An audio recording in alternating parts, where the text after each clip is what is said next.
Hello student. आज का हमारा टॉपिक है निज भाषा।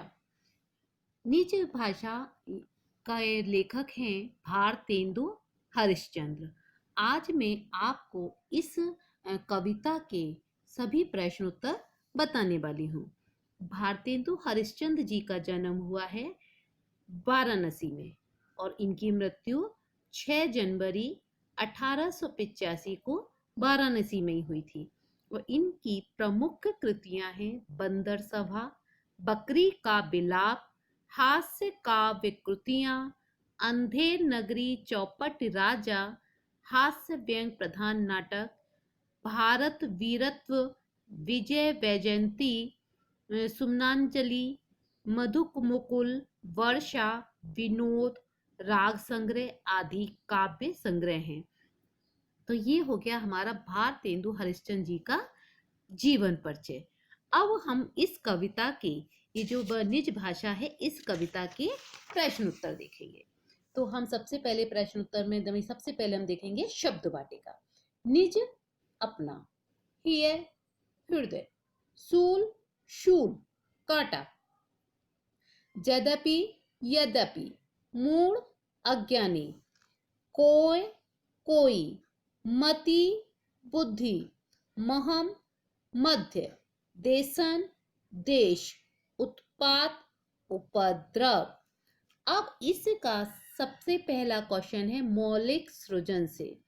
निज भाषा उन्नति अहे, सब उन्नति को मूल। इस कथन की सार्थकता स्पष्ट कीजिए। अब इसका आंसर हो गया निज भाषा उन्नति अहे, सब उन्नति को मूल।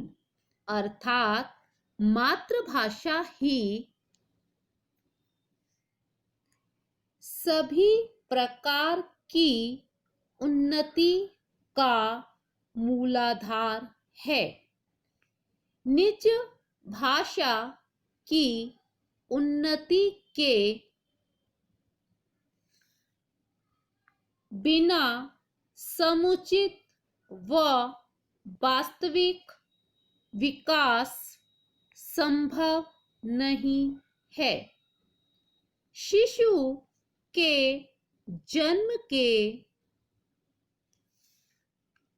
बाद उसका घर ही उसकी पहली पाठशाला होती है, जहां बच्चा अपनी भाषा में बोलना सीखता है। इसके बाद बच्चा वास्तविक पाठशाला में प्रवेश लेता है। विद्यालय या महाविद्यालय में ज्ञानार्जन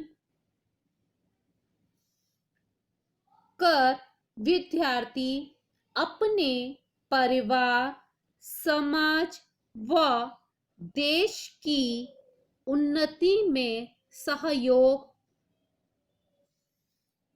करता है। यह सब सरल होता है अपनी भाषा के ज्ञान से। व्यक्ति अन्य भाषा के ज्ञान को प्राप्त कर अपना ज्ञान तो बढ़ा सकता है, लेकिन उस ज्ञान का प्रचार प्रसार अपनी भाषा में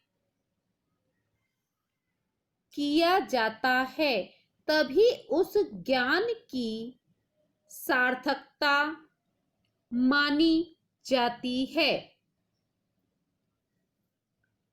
अन्य भाषाओं से ज्ञान अर्जित कर उससे स्वयं को ज्ञानी बनाया जा सकता है, लेकिन संपूर्ण समाज व देश की उन्नति की राह प्रशस्त करनी है तो उस ज्ञान का प्रसार निज अर्थात अपनी भाषा में करना श्रेयस्कर होगा। ये जो है हमारा किसके बारे में दिया है ये उत्तर? निज भाषा उन्नति अहे, यानी अपनी ही भाषा सभी उन्नति का मूल यानी जड़ है। अपनी भाषा की उन्नति ही सभी तरीके के विकास की जड़ है। अब हमारा ये दूसरा प्रश्न है, अपने विद्यालय में मनाए गए बाल दिवस समारोह का वर्णन लिखिए। अब ये क्या है? लेखनीय का प्रश्न है। ये लेखनीय में दिया गया प्रश्न है। तो अब हम यहाँ पर लिख रहे हैं, मैं ज्योतिबा माध्यमिक विद्यालय में। आप ये मैंने ज्योतिबा माध्यमिक विद्यालय लिखा है, आप चाहे तो कोई दूसरा स्कूल भी लिख सकते हैं या आप जिसमें पढ़ते हैं वो भी लिख सकते हैं। ज्योतिबा माध्यमिक विद्यालय में कक्षा 9वीं की छात्रा हूं। 14 नवंबर को बड़ी धूमधाम से मेरे विद्यालय में बाल दिवस कार्यक्रम मनाया गया।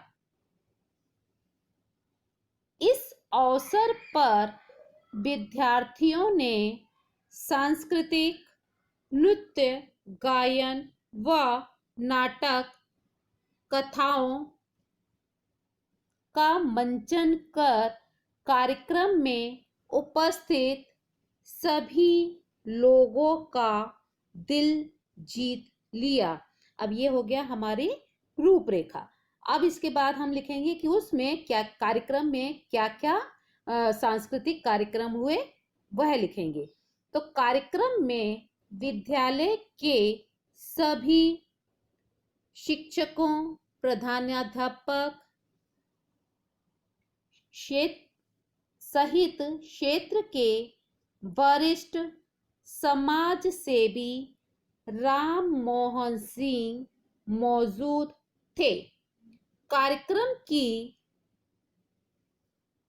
शुरुआत मां सरस्वती की वंदना से हुई। इसके बाद विद्यार्थियों के विभिन्न गुटों ने 3 नाटकों की प्रस्तुति की।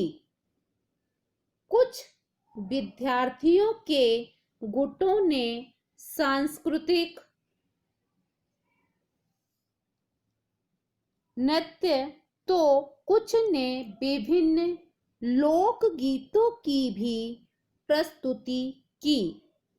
हमारे विद्यालय के कुछ शिक्षकों ने अपने भाषण प्रस्तुत किए। भाषण या फिर विचार दोनों लिख सकते हैं आप। कार्यक्रम के प्रमुख अतिथि ने भी अपना भाषण प्रस्तुत किया। राष्ट्रगीत के साथ कार्यक्रम का